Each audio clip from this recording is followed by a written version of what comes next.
pan on Just it keep too? constantly going like this. Just give me this big, I'll kind of lead you into. lay some track down here. Want all that? Does that Track. remind you of? Do you mind when we came back and we were How long do we gone have, in the please? car? That's funny. You get a feeling about this thing now that everybody's starting to talk to you? I'm Yeah. liking it. We like people's reactions. Yeah. Well, everybody gets you get so close to a project that you get too close. You can't stand back and just be objective about it. No, not at all. Especially the first 4 or 5 times you see it, Ah. you're still Still noticing watching what's yourself. missing and how Yeah. bad you look in that scene and Right. why wasn't the camera on me for that long? Yeah. You know, Right. all those petty, superficial things actors can't help but think about. Who's yelling at me? Yes or no? Thank you. Oh, well, lost that question. Oh, well. Never mind. Never mind, it's gone. You talked about, Susan, I think you talked about part of the decision of taking this role was an act of faith, that it would all, what this great script would come to life and couldn't possibly get screwed up. Well, as an ancient who's been doing movies for over 20 years, Wow. I have to say that I've become a bit cynical or a bit mystical, depending on which way you want to look at it, in terms of how projects are changed, even after you do everything that you're supposed to, depending on how it's marketed, how it's edited, blah, blah, blah. There's so many different ways for it to go wrong, and this was a cowboy movie with, you know, cars and 2 women instead of 2 guys, but the underpinnings of what made it interesting could very easily have been lost. And I was very worried about it being either, you know, Shirley and Laverne or being some kind of a revenge film that in some way glorified violence. And so there were a lot of ways that for me it could have made a statement that I didn't want it to. And in the beginning, when you say yes to a film, everybody agrees on certain things, and then you're always shocked to find out how it actually turns out. In this instance, I'm pretty pleased with that. But it wasn't without its Moments? potential, no, without its potential problems, I think, as any. We'd have to be fools to think that it You had to walk a real fine line in what was funny and what wasn't. You must have talked that through a lot.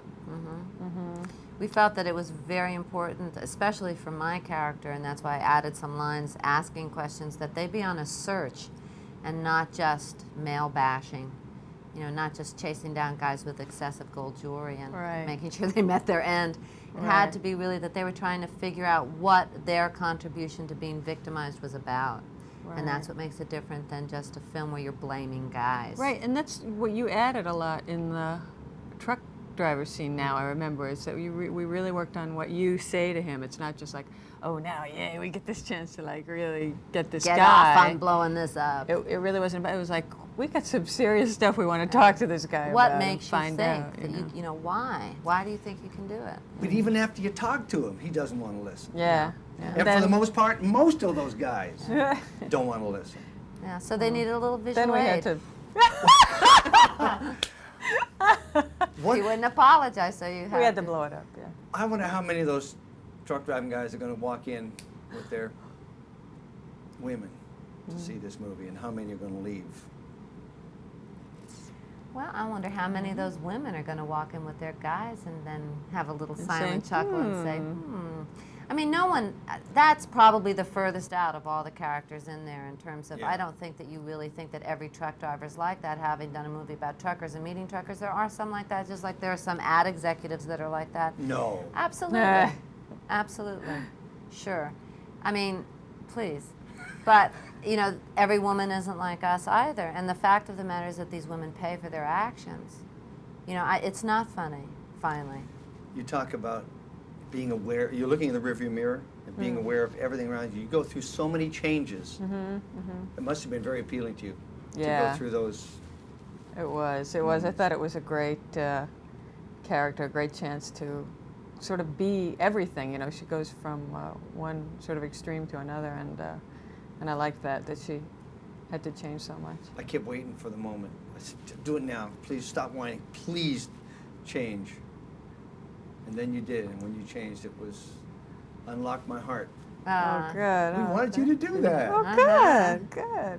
But see, it's about empowering everybody. They're men, I mean, lots of people that need to be reminded that their life is their life, and if they Mm-hmm. make a catastrophe, it should be their catastrophe. And we're not living at a time when self-determination, either nationally or individually, is really the soundbite for the time, you know, and I think that it's something that needs to be said. We shouldn't hand over our fates to experts, or the world's fate to experts.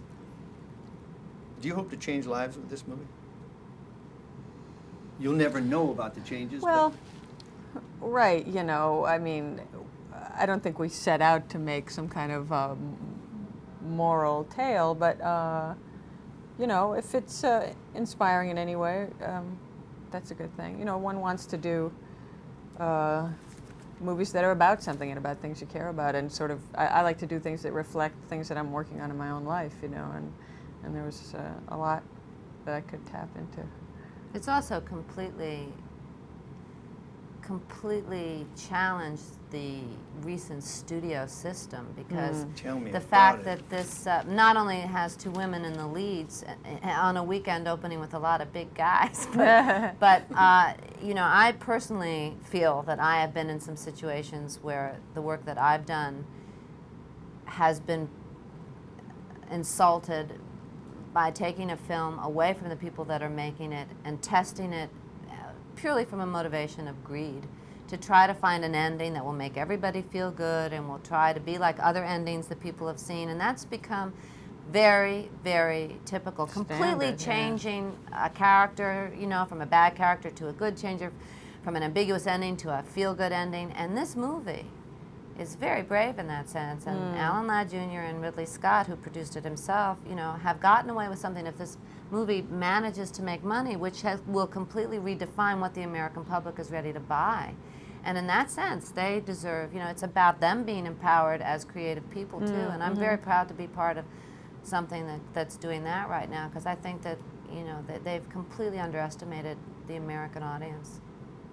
Took the words right out of my mouth. Oh, Thank good. you very much. Thank Thank you. you. Thank you. Thank